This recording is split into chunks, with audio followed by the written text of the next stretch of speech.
Hello বন্ধুরা, skyline digital সেন্টারে তোমাদের স্বাগতম। আজকে আমাদের ষষ্ঠ দিনের কম্পিউটার লার্নিং ক্লাস হতে চলেছে।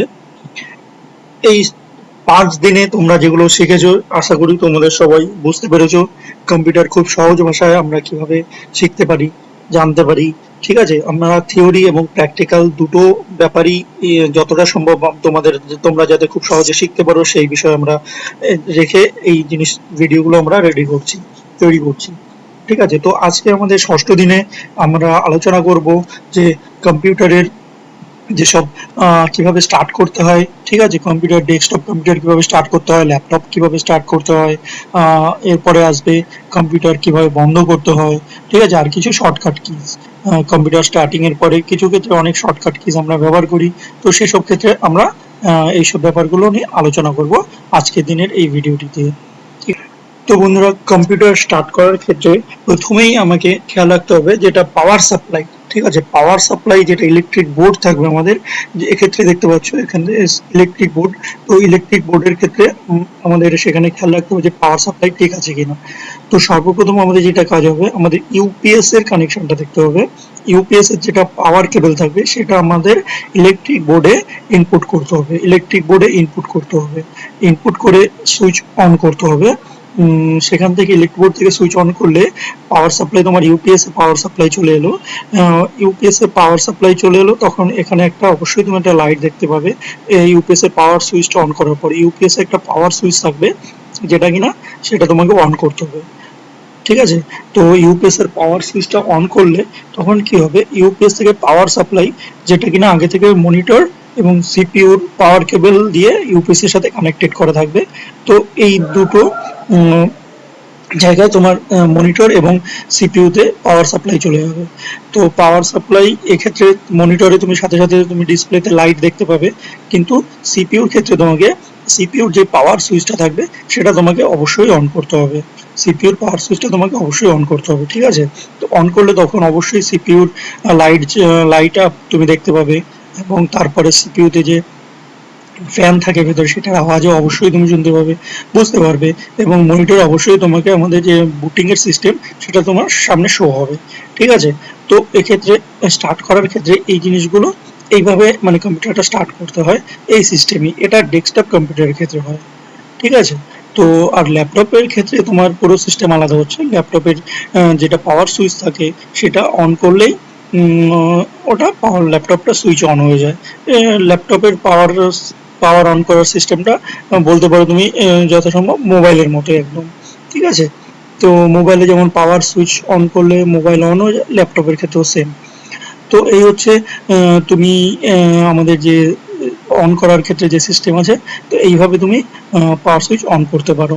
ঠিক আছে, তো অবশ্যই অন করার পরে তোমরা এরকম একটা ডিসপ্লে দেখতে পাবে, যেখানে সবকিছু তোমাদের এরকম সামনে থাকবে। তো এরকম তোমরা একটা ডিসপ্লে দেখতে পাচ্ছ। ঠিক আছে,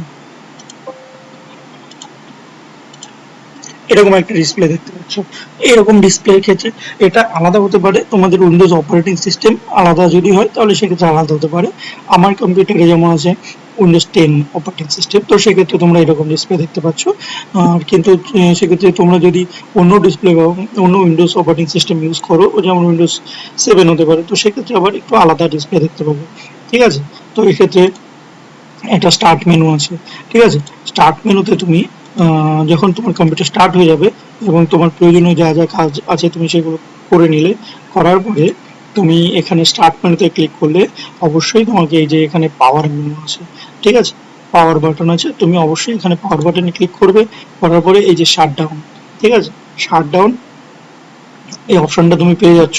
তো এক্ষেত্রে থেকে এখানে ক্লিক করলে তুমি কম্পিউটারটা তুমি শাটডাউন করতে পারবে। ঠিক আছে, আর শাটডাউনের পাশাপাশি রিস্টার্ট একটা অপশন পাচ্ছ তুমি, আরেকটা পাচ্ছ স্লিপ। রিস্টার্টটা কি হচ্ছে, রিস্টার্টটা তোমার রিস্টার্ট যদি করো তুমি, কম্পিউটার অটোমেটিক শাটডাউন হয় এবং অটোমেটিক নিজে থেকেই ওটা অন আবার স্টার্ট হয়ে যাবে। তো সেটাকে বলছে রিস্টার্ট। অবশ্যই তুমি এটা করতে পারো যদি তোমার প্রয়োজন হয়। আর এই যে আরেকটা অপশন আছে স্লিপ। স্লিপ মানে মনে করো তুমি কোনো কাজ করছো, ঠিক আছে, সেই কাজটাকে তুমি এই মুহূর্তে কিছু সময়ের জন্য পজ করে রাখতে চাইছো, মানে সেটা নেক্সট মনে করো 10 মিনিট পরে সে আবার তুমি করবে, তো সেক্ষেত্রে তুমি এটাকে স্লিপ মোডে রেখে তুমি চলে যেতে পারো। ঠিক আছে, অন রাখা থেকে স্লিপ মোডে রেখে চলে যাবে, তাহলে কম্পিউটারটা অন থাকলো, তোমার কাজটা থাকলো, এটা স্লিপ মোডে থাকলো, কিছু সময়ের জন্য এটাও রেস্ট মোডে থাকলো। ঠিক আছে, তো এই তিনটে অপশন তুমি এখানে পেয়ে যাচ্ছ। আর তো আশা করি তোমাদের এই কম্পিউটার স্টার্ট করা এবং কম্পিউটার বন্ধ করার বিষয়টি তোমরা বুঝতে পেরেছো। ঠিক আছে, হ্যালো বন্ধুরা, তো বন্ধুরা যেটা বলছি, কিছু শর্টকাট কিজ যেগুলো রয়েছে আমাদের, মনে করো তুমি কম্পিউটারটা এখন শাটডাউন করতে চাইছো, তো সেটা আমি স্টার্ট মেনু থেকে যেটা তোমাদের দেখালাম প্রথমে, স্টার্ট মেনু থেকে শাটডাউন। এছাড়াও তুমি যদি শর্টকাট ইউজ করতে চাও, তুমি তবে অবশ্যই তুমি এখান থেকে অল্ট প্লাস F4 F4 এই বাটনটা তুমি প্রেস করতে পারো। যেমন ধরো আমি তোমাদের প্রেস করে দিয়েছি অল্ট প্লাস F4, এই দেখো দেখেছো তো। এক্ষেত্রে তুমি দেখো টু সেভ চেঞ্জেস, মানে যেহেতু এই ডকুমেন্ট আমার খোলা রয়েছে, তো সেই কারণে এটাকে দেখাচ্ছে সেভ করবো কিনা। সেভ করার ক্ষেত্রে চলো আমি একটা নাম দিয়ে দিলাম। তো সেভ হয়ে যাওয়ার পরে দেখো এক্ষেত্রে ওটা সেভ হয়ে গেল, মানে ওটা ক্লোজিং এর option. Alt F4 actually closing, যে উইন্ডোটা তোমার সামনে থাকবে তো সেটা ক্লোজিং এর অপশন পাবে।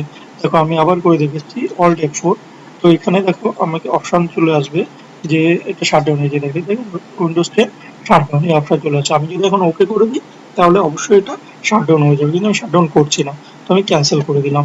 ঠিক আছে, তো অবশ্যই এই জিনিসগুলো আমাদের খেয়াল রাখতে হবে। তো অল্ট F4 যেটা হলো, তো সেটা দিয়ে তুমি ক্লোজিং করতে পারো। ঠিক আছে, তো আর এছাড়া কিছু ধরো আমি অল্ট অল্ট F4 যেটা হলো, আর আরেকটা আছে অপশন আছে যেটা হচ্ছে কি অল্ট প্লাস ট্যাব বাটন। ওকে, যেটা কিবোর্ডের বাঁদিকে থাকে ক্যাপস লক বাটনের উপরে, ট্যাব বাটন, অল্ট ট্যাব। এটা দিয়ে কি হয়, মনে করো তোমার কম্পিউটারে তুমি একসাথে এখন চার পাঁচটা অ্যাপ্লিকেশনে কাজ করছো। ঠিক আছে, এখন ধরো আমার এখানে চার পাঁচটা অ্যাপ্লিকেশন আছে, যেমন নোটপ্যাড ওপেন করা আছে, ব্রাউজার ওপেন করা আছে, ফোল্ডার এক্সপ্লোরার ওপেন করা আছে। ঠিক আছে, তো এই রকম জিনিসগুলো ওপেন করা আছে। তো অল্ট বাটনটা আমি প্রেস করে ধরে, এবার যত সময় আমি প্রেস করবো দেখো সব তুমি এখান থেকে একটা অপশন পেয়ে যাচ্ছে, তুমি কোনটা তুমি সামনে দেখতে চাও। ঠিক আছে, তো আমি মনে করো আমি এখান থেকে ব্রাউজারটা সামনে দেখতে চাই, তো ব্রাউজার ওপেন হয়ে গেল। আবার অল্ট ট্যাব ক্লিক করার পরে মনে করো আমি এখান থেকে এক্সপ্লোরার দেখতে চাই, তো এক্সপ্লোরার সামনে চলে এলো তখন। ঠিক আছে, তো আমি আবার এটা দেখতে চাইছি।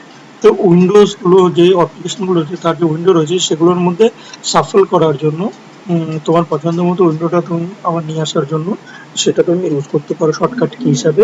এবং এটা খুবই প্রযোজ্য যখন তুমি নর্মালি দুটো অ্যাপ্লিকেশন ব্যবহার করছো, তো দুটোর মধ্যে সাফল করার জন্য এটা খুবই কার্যকরী একটা ট্যাব। ঠিক আছে, তো আজকে আমাদের এই ভিডিওটিতে এই জিনিসগুলো আমরা শিখলাম, যেক্ষেত্রে কম্পিউটার কিভাবে স্টার্ট করতে হয়, বন্ধ করতে হয় কিভাবে, দুটো শর্টকাট কি শিখলাম। ঠিক আছে, তো আমরা এইভাবে একটু একটু করে এই জিনিসগুলো শিখতে পারবো। ঠিক আছে, তো শেখার ক্ষেত্রে যদি তোমাদের কোনো সমস্যা হয় তো অবশ্যই আমাদেরকে কমেন্ট করে জানাতে পারো, আমরা অবশ্যই চেষ্টা করব সেগুলো করার। তো এই ক্ষেত্রে আশা করি তোমাদের এই জিনিসগুলো তোমাদের ভালো লাগছে। আশা করি আজকের ভিডিওটিও তোমাদের অবশ্যই ভালো লাগবে, এবং ইনফরমেশনগুলো তোমরা অবশ্যই এগুলো শিখবে তোমাদের এই ইনফরমেশনগুলো থেকে। কম্পিউটার কি করে আমরা স্টার্ট করলাম, বন্ধ করলাম, এবং দুটো শর্টকাট কিজ। তো এবার অবশ্যই তোমাদের ভিডিওটা যদি পছন্দ হয়ে থাকে লাইক করো, কমেন্ট করো এবং শেয়ার করো। ধন্যবাদ।